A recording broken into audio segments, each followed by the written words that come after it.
Lyon demain, le quart d'heure lyonnais. Toute l'actualité chaque matin. Parce que Lyon demain se dessine aujourd'hui, voici l'essentiel de l'actualité en ce mercredi. Nous sommes le 28 juillet. Les chiffres hospitaliers sont une nouvelle fois en hausse en ce qui concerne le Covid-19. À noter qu'un Français sur deux est désormais complètement vacciné.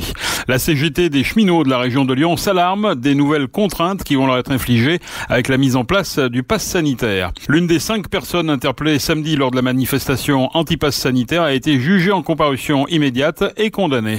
Le chômage en baisse dans tous les départements de la région. Nous verrons les chiffres pour ce qui concerne les départements du Rhône, de l'Ain et de la Loire. Vivement la victoire. Un collectif s'est constitué sur Lyon, collectif citoyen, 100% apolitique. Reportage de Léna Ménager. Coup de projecteur sur Couragé qui développe un système d'intelligence artificielle permettant de reproduire les fonctions motrices du système nerveux. En clair, permettre à une personne hémiplégique de pouvoir remarcher, courir ou pédaler. Et puis après le Tour de France, le Tour de l'Ain, dont c'est la 33e édition. Départ demain du Parc des Oiseaux de Villars-les-Dombes. L'actualité chaque matin. Gérald de Bouchon. Bonjour à tous et bienvenue dans ce quart d'heure lyonnais. Les chiffres à l'hôpital sont donc une nouvelle fois en hausse concernant le Covid. 7137 patients sont désormais soignés pour Covid-19 dans les hôpitaux contre 7079 lundi.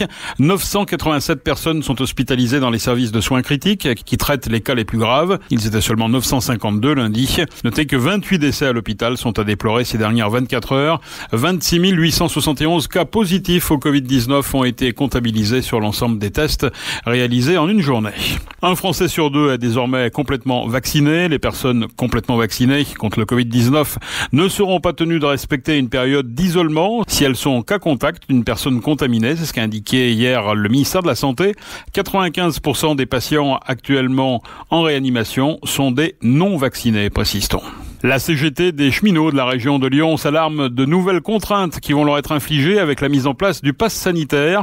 Le syndicat rappelle la fermeture des guichets de la gare de Perrache pendant 4 semaines cet été, faute d'effectifs suffisants. La CGT cheminots rappelle les missions essentielles des agents SNCF et le contrôle du pass sanitaire doit être, selon le syndicat, dévolu aux seules forces de l'ordre. L'une des 5 personnes interpellées samedi lors de la manifestation anti-pass sanitaire a été jugée en comparution immédiate pour violence sur personne dépositaire de l'autorité publique et participation à un groupement formé en vue de la préparation de violences ou de dégradation de biens. Le parquet reprochait à cet étudiant en dessin de 19 ans d'avoir jeté une bouteille en direction d'un camion de CRS.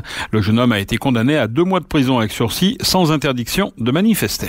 Lyon demain, un site internet, du son, de l'image, un média complet pour les Lyonnais qui font avancer la ville. Le chômage en baisse de 2,3% dans le département du Rhône. Au niveau national, la baisse est seulement de 1,3% pour le deuxième trimestre 2021. Le nombre de demandeurs d'emploi de catégorie A, c'est-à-dire sans activité aucune, s'établit en moyenne à 101 000, soit une décrue d'environ 2370 chômeurs. Sur un an, la baisse est de 15,2% sur le département.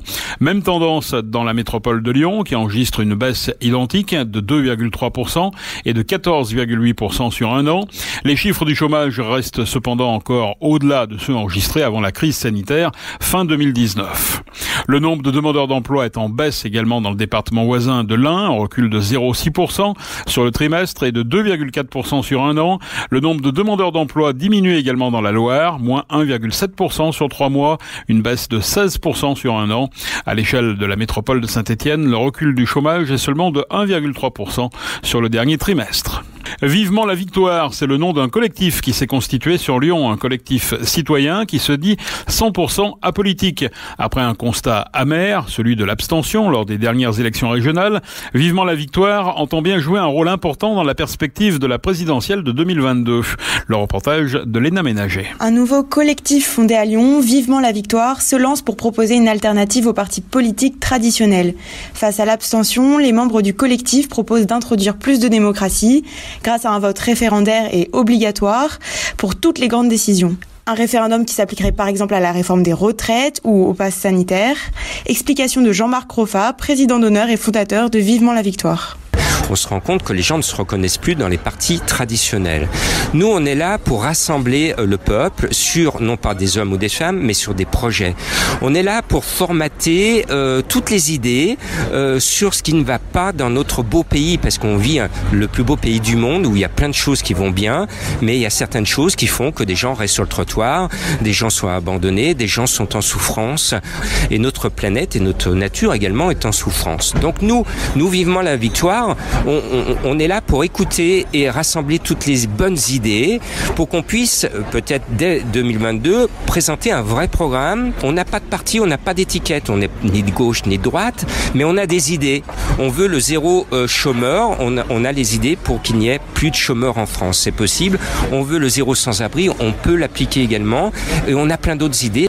L'idée du ni de gauche ni de droite, ça a déjà été présenté. Qu'est-ce qui change avec votre mouvement ? Alors, c'est ce qui a marché. Pourquoi les gens ont voté En Marche à l'époque? C'est-à-dire que les gens en avaient marre de la gauche et de la droite et du centre un peu mou.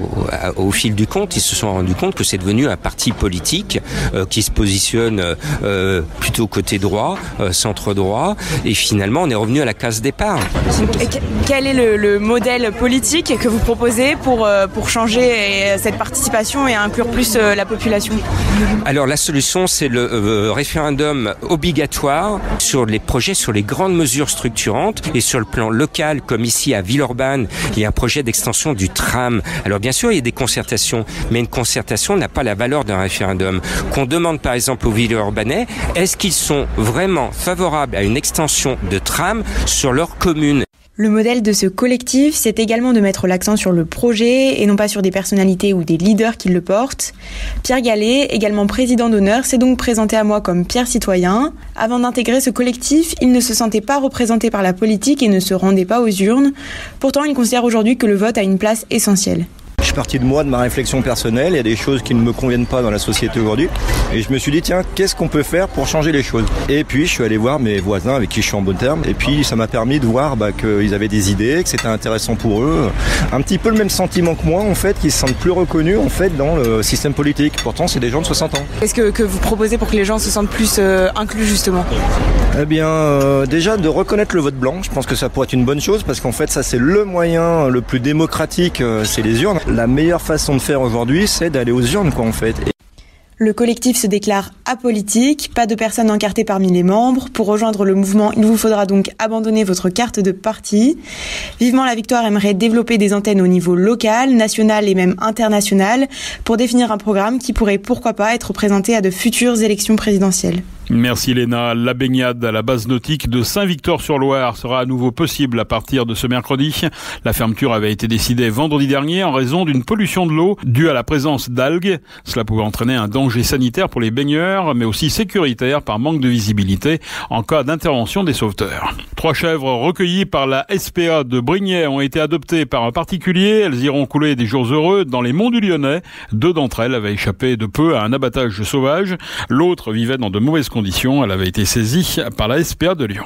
Lyon demain, Innovaction. Pouvoir remarcher, voire courir ou pédaler, bref, retrouver de la mobilité, le rêve pour nombre de personnes devenues hémiplégiques. Mais le rêve devient réalité grâce aux travaux d'une start-up. Couragé développe en effet un système d'intelligence artificielle permettant de reproduire les fonctions motrices du système nerveux. Nous avons rencontré Amine Métani, directeur scientifique de Couragé. Couragé, c'est une start-up qui est issue des travaux de recherche que j'ai menés avec mon ancien directeur de thèse au laboratoire de physique de l'ENS de Lyon. On a travaillé sur la stimulation électrique et plus particulièrement sur les applications de la stimulation électrique à l'activité physique des personnes avec un handicap moteur. Par exemple, on a fait un vélo qui permet des personnes tétraplégiques ou paraplégiques de pédaler de nouveau grâce à la stimulation électrique musculaire. Alors c'est rendre la mobilité à ceux qui ne l'ont plus ? Exactement. C'est très important quand vous vous retrouvez en fauteuil roulant de garder une activité physique, notamment une activité physique des membres paralysés. Ça permet de garder une tonicité musculaire, ça permet de faire circuler le sang et ça permet d'être en meilleure santé parce qu'on va venir réduire les maladies secondaires qui sont dues à l'immobilité. Par exemple, la baisse de densité osseuse, par exemple, les problèmes d'hypotension. On a aussi et surtout les problèmes d'escarres, c'est-à-dire de blessures cutanées dues au fait que le sang ne circule plus, qu'il y a une fonte musculaire et qu'on est en appui des os sur la peau. Et ça fait appel donc à l'intelligence artificielle, c'est ça, pour supplanter le cerveau, c'est ça ? Alors, on travaille aujourd'hui à améliorer les algorithmes qu'on a développés avec de l'intelligence artificielle pour mieux les adapter à chaque individu. Dans le milieu du handicap, il n'y a pas de moyenne. Chaque handicap est unique. On doit s'adapter à chaque personne avec son propre handicap. Et pour ça, effectivement, l'intelligence artificielle peut nous aider. On est en ce moment en phase d'études cliniques, notamment avec l'Association des paralysés de France, mais aussi les hospices civils de Lyon. Et on est donc en train de générer et de collecter un certain nombre de données utilisateurs qui vont nous permettre de paramétrer nos algorithmes de façon plus intelligente et plus adaptée à chaque utilisateur. Que peuvent espérer finalement les personnes bénéficiaires ? Alors avant tout d'être en meilleure santé, c'est le plus important pour nous. Aussi de pratiquer une activité qui soit ludique. Le meilleur exercice de rééducation, c'est celui que vous faites. Si l'exercice est ludique, vous le ferez tous les jours. Et on espère évidemment, grâce à ces exercices de rééducation, que les personnes soient en meilleure santé, mais aient aussi plus d'autonomie, plus de regagne en mobilité et soient au final plus autonomes. Vous en êtes tout dans votre processus de développement ? On a des chances de voir aboutir ce projet d'ici combien de temps ? Alors aujourd'hui, on commercialise les premiers dispositifs qui viennent équiper des centres de rééducation, notamment au Val-Rosé, à Lyon, mais aussi au centre de rééducation de l'hôpital Henri-Gabriel. On commercialise nos premiers dispositifs auprès de professionnels de la santé. On travaille également en collaboration avec des sportifs de haut niveau qui, eux, sont intéressés plutôt par l'aspect performance, c'est-à-dire le fait d'augmenter leur pratique sportive par l'électrostimulation pour pousser plus loin leur performance. Et donc on est entre ces deux secteurs de marché qui sont le handicap et le sport de haut niveau. Il y a une certaine réserve à adopter quand on va venir adresser une problématique telle que le handicap moteur.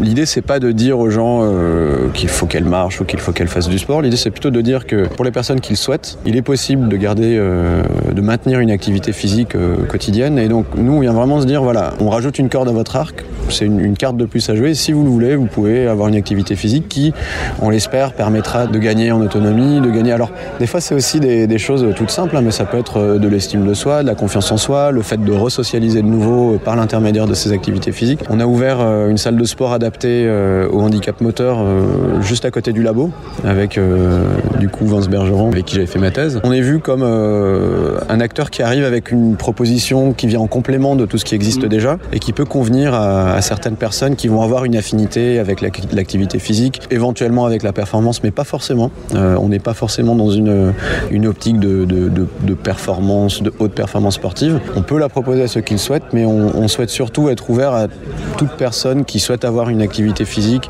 qui réponde à ses propres objectifs. Amine Métani, directeur scientifique de Couragé qui franchit une nouvelle étape d'ailleurs en 2021. Elle fait partie des 6 startups soutenues par l'incubateur Pulsalis, lauréate du concours iLab, concours d'innovation qui constitue un bel accompagnement financier, mais aussi une belle reconnaissance pour les entreprises de la Deep Tech.